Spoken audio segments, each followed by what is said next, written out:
जब वो लोग लड़की को साफ कर चुके थे और उसको मारने का प्लान बना रहे थे, लड़की ने उनके बाहर जाने पर पहरेदार के पास जाकर उसको गले लगा लिया। लेकिन जैसे ही पहरेदार की मुस्कान एक से भी ज्यादा दबाव में आने लगी, तब असहजना नहीं लगा।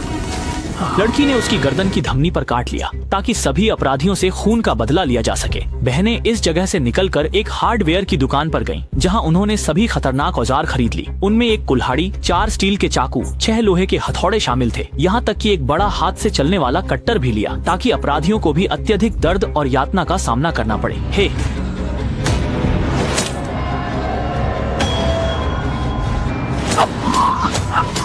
जब मोटा आदमी जागा तो उसने पाया कि उसके दोनों हाथ पहले ही कसकर बांध दिए गए हैं। इस समय उसे आखिरकार स्थिति की गंभीरता का एहसास हुआ और उसने उन्हें खुद को माफ करने के लिए कड़ा अनुरोध करना शुरू कर दिया। लेकिन उसे उम्मीद नहीं थी कि छोटे बालों वाली महिला एक जंग लगा हुआ लोहे का कील निकालेगी और फिर स्टील वायर से उसे कसकर बांधकर उनके साथ अन्याय करने वाले को खून का बदला खून से चुकाने का पक्का इरादा करेगी। उनका दूसरा अपराधी कौन है, यह पता लगाने के लिए होशियार बहनों ने मोटे आदमी के मरने से पहले अभी भी गंदी गालियां देकर उसके पूरे परिवार को कोसने लगा, लेकिन अप्रत्याशित रूप से।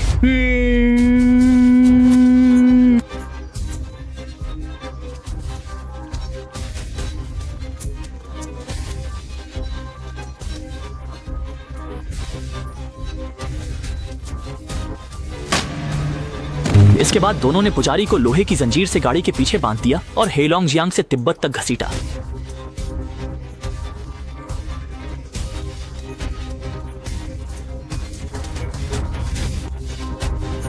बेदिनन होते ही यह आदमी तुरंत भयंकर आग में जल उठा और अंत में राख बन गया। लेकिन जिन्होंने उन्हें चोट पहुंचाई वे केवल ये 3 नहीं थे। उन सभी को मारने के लिए बहनों ने तुरंत एक बड़ा निर्णय लिया। वह था उन काले पुलिस वालों को ढूंढना जो उन्हें चोट पहुंचा रहे थे। इस बीच काला पुलिस वाला अपराध की तैयारी में था, लेकिन बहनें पहले ही उसके पीछे पहुंच चुकी थी। तभी छोटी बालों वाली बहन ने उसके सिर की ओर निशाना साधा और धीरे से एक एक करके काले पुलिस वाले वहीं जमीन पर बेहोश हो गए। जब काले पुलिस वाले जागे तो उन्होंने देखा कि ये दोनों लड़कियां वही हैं जिन्हें उन्होंने पहले छेड़ा था। लेकिन सोच भी नहीं सकता था कि लंबे बालों वाली लड़की उसे चट्टान, कागज, कैंची खेल का चैलेंज देगी। अगर उसने सही अंदाजा लगाया तो उसे नया मौका मिलेगा, लेकिन अगर गलत हो गया तो उसके सिर पर एक बड़ा छेद होगा।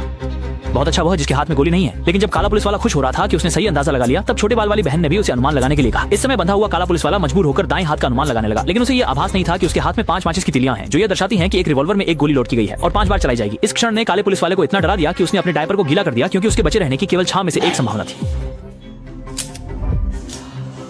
भाग्यशाली काले पुलिस वाले ने पहली गोली से बचने में सफलता पाई, मगर दूसरी गोली पर आकर डर के मारे जोर से चीख उठा।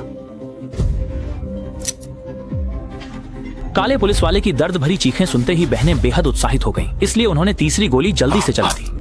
नहीं सोचा था कि इस आदमी की किस्मत इतनी मजबूत थी कि वह तीसरी गोली से बच गया और फिर लगातार चौथी और 5वीं गोलियों से भी बच गया। और बहनों का अगला बदला इस बूढ़े व्यक्ति से था, क्योंकि उसी ने पहले उन्हें मदहोश कर दिया था। एक गिलास रेड वाइन के साथ इस व्यक्ति को भी वैसे ही मदहोश किया गया। पर जब उसे होश आया तो उसने पाया कि वह न सिर्फ कुर्सी पर बंधा हुआ था, बल्कि उसका सबसे बड़ा बेटा भी रस्सी से गले में फंसा छत की बल्ली से लटका हुआ था। तब बूढ़े व्यक्ति ने बहनों से माफी मांगी, पर उसने सोचा भी नहीं था कि छोटे बालों वाली बहन ने एक बेसबॉल बैट निकालकर उसके सामने ही उसके बेटे को मार डाला, जब तक उनका सिर पूरी तरह न टूट गया। बहनें रुकने को तैयार नहीं थीं, क्योंकि पहले उसी ने उन्हें अगवा किया था।